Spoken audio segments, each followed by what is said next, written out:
kind of our old paradigms and what it means to embody. And so we did this little activity called, Is This a Hat? And Glennis, oh my goodness, she wore this last Sunday, and I thought this was actually hers because she looked so cool like that, you know? And I was like, Glennis, you look so good. And we talked about, is this a hat? Is this a haircut? Or is this a tattoo? And it was this analogy of, often we run into change and we think change as something that's really discomforting. And oftentimes, decisions are around really change of hats, but we tend to think of them as getting a tattoo sometimes instead. And so we have a major reaction. I think I mentioned this before, but my husband's brother, his family visited from Korea for the first time and stayed with us during the summer. And that wasn't the big news. The big news was we arranged the house a little bit to make sure 3 additional people can fit in our house. And what that required was moving a trash can from one corner of the area to another area. And ever since it's been moved, guess where trash keeps landing? Right? It just keeps going. I'm like, I know. And in fact, my son, who he sleeps and he'll throw his trash as he's, and it's like, no, the trash isn't there anymore. Like it's this way. Little change, and it's just so hard. Or how about this? You get a big gash, you hurt yourself. You're like, wow, I didn't think it was that bad. You look at it, but other times you didn't notice anything, and then all of a sudden you see like a tiny little splinter. And that's all you can think about, right? It's like, I gotta get home to get the splinter out. You really can't pay attention to you. It's the tiniest thing that kind of get and grab our attention. And I also gave this example of how when I was 7 years old, having first immigrated to United States, my teacher made paper out of recycling things. And ever since I want to make it, but it took me only 30, 40 years to do it. And this was the idea of, wow, when you're trying something new and it feels daunting, when you don't know where to start, like, where am I gonna get the stuff to do this? How am I gonna do it? It can be kind of debilitating and hard to do even. But once you do it, you're like, I got this.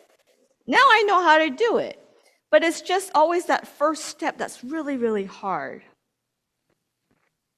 And I invited you to think about, where are some areas in your life where you might be taking decisions and thinking they're tattoos when they're more like haircuts or changes of hats? And if you are ready to jump and make it more permanent, are you ready to make that more permanent decision? Luke's gospel today, Jesus is watching people at a dinner party, and he's seeing how people are reading the room.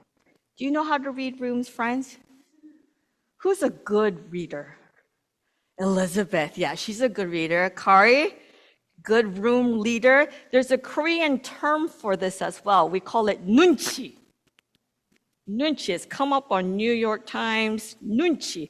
And it's this idea of you kind of measure with your eyes, like you kind of know, all right? So you enter a room and you immediately think, okay, it looks like the cool people are over there. Looks like the younger folks are here. Looks like okay, I don't understand that group. You kind of like read the room, and Jesus is doing the same thing. He sees people coming into the space, and he sees what people are doing. And he offers this change. How about this, friends? How about you offer or you invite, you do something, but the change is you don't get anything in return.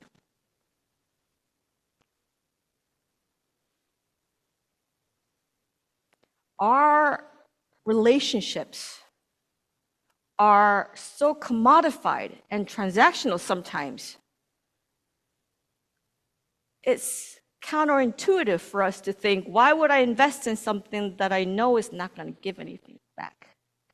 Why would I put myself and situate myself in people like John, who's got, he does the finances.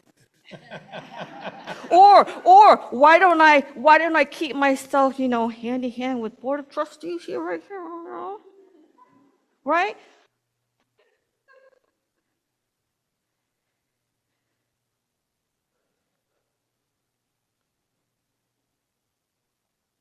It's like trying on change because it expects something different from us. Jesus expects us to not respond in the way that we usually would, which is, okay, what's in it for me? Jesus is asking people to change their idea of reciprocity. Another cultural aspect that I want to tell you about, that we do this culturally and it's baked in the system. Funerals and weddings, we take note of guests who come. Incredible detailed notes. Like, oh, Rebecca came, she donated $100. Okay? And then, oh, Carol came, $50. Okay? Now, this isn't to calculate money or anything like that, but we have it written down. And then as life goes on, if there's a funeral, wedding in your side of the house, guess what? We reciprocate by going, but here's the deal. You have to break even or more. Nobody talks about it, but it's all in there. And when you don't give the amount that you did 10 whatever years ago and it's not met, generational clashes, right? And we kind of say, like, this culture, of course, but we do this on a regular basis as well. When we have fundraisers, what would it be like if we invited those who know we know can't repay us? What would that look like? Would our expectations change? We're going to Aloha next Sunday, and I almost wonder if we have an inkling of we're doing this because we're expecting something in return. Because if that is the case, we're going for the wrong reason. We are not going to show, hey, we showed up for you, you show up for us.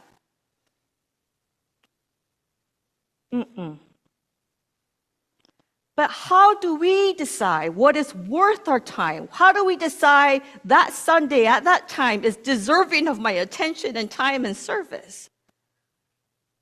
When we ourselves has calculated, that's not going to do me any good.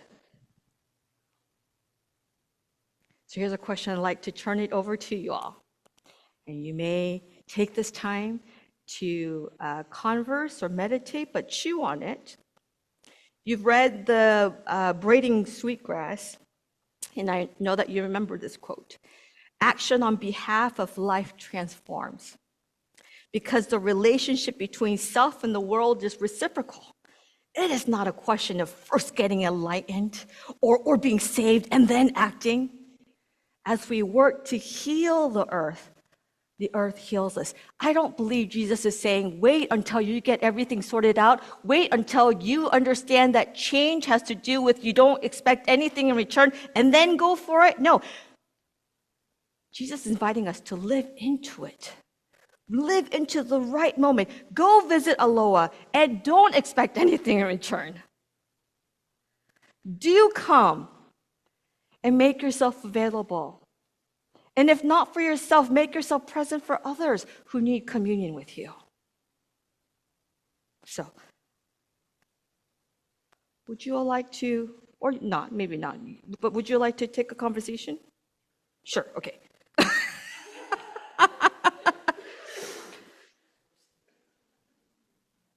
And it's okay that change unsettles us. It means that we're being attentive to what is predictable. It means we're paying attention to what matters in our daily routine.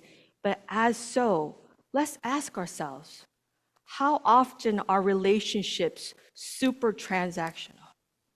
So let's talk about our relational aspects. Where do we have transactional relationships? And where can we make it more relational? And what does it mean for Jesus to invite those who cannot repay us back? We'll take about 10 minutes. Are you curious about what others shared?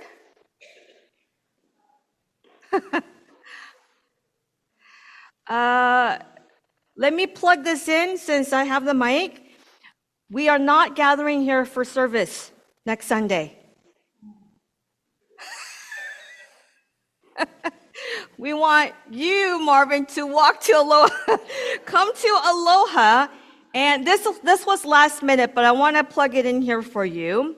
They do have a safe rest village, which houses the underhoused, the marginalized. And in their shelter, there's a priority of things that Pastor Geden would like for us to note. And they are men's clothes, sweats, sweatshirts, underwear of all sizes, socks, new, not used, friends, food and drinks that are non-expired. And specifically, if you're interested in what types of food, they're requesting rice, sauces, snack foods, water, other drinks, canned meat, shelf milk.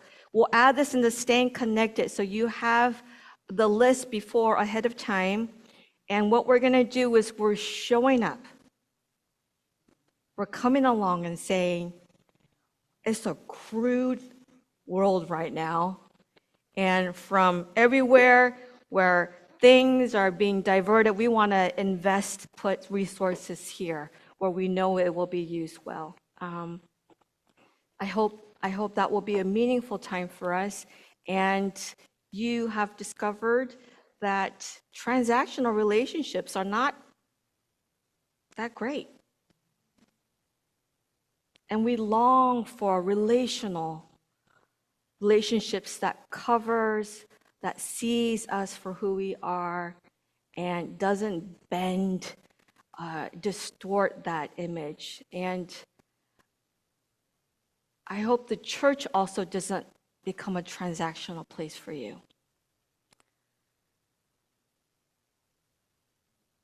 It was very painful when I got a phone call from a son saying, my mom's been tithing at church for all her life, and what does the church do?